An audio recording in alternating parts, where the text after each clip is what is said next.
Hello YouTube, Own Soldier 86 right back here. And now that we have our isolated Kirby's Dream Land melody all set to go in a new document, let's go ahead and play it. And I guarantee there will be some more changes that happen since hearing it the last time. So let's go ahead and play it.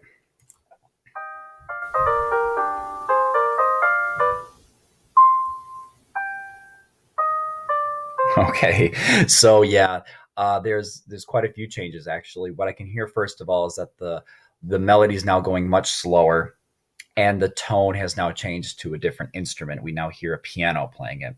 So obviously, this is getting a little confusing because now we're on the third iteration of this song, but we're at a point now where we can actually start editing things. So I appreciate your patience as we kind of go through this step by step. The first thing we want to do is increase the speed of the song. And to do that, Finale allows us to change that with a special tool up here. In the toolbar, I'm looking for a box that has the number 120 in it, which is located right here. This is where we can edit the tempo of the song or the speed of the song. And I'm going to go ahead and pick an arbitrary number, something larger than 120 to try to get a faster pace. So let's go maybe 180. Enter. And I'll rewind the song back to the beginning and hit play again.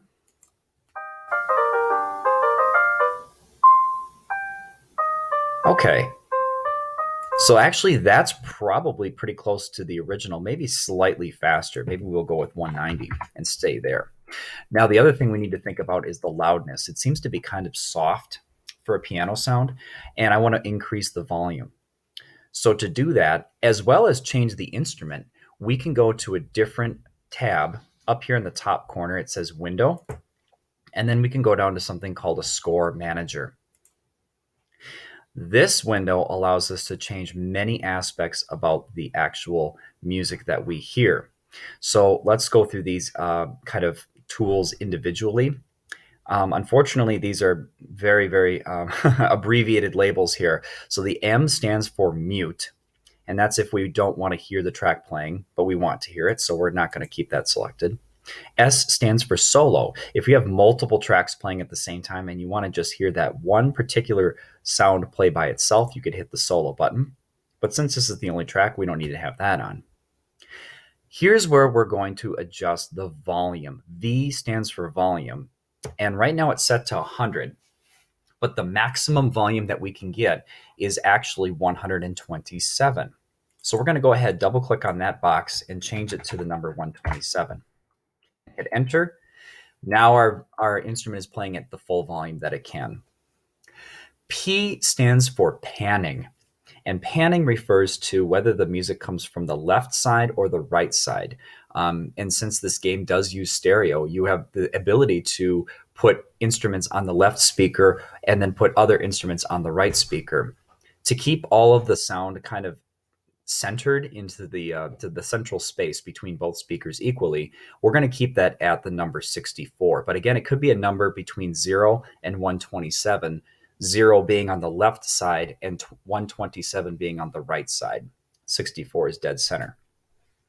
And then finally, here's where we get to change our instrument. And if we click on this little drop-down box, we're met with a variety of different tools here to change our instrument. I just like to go to the first one, Make Music GM.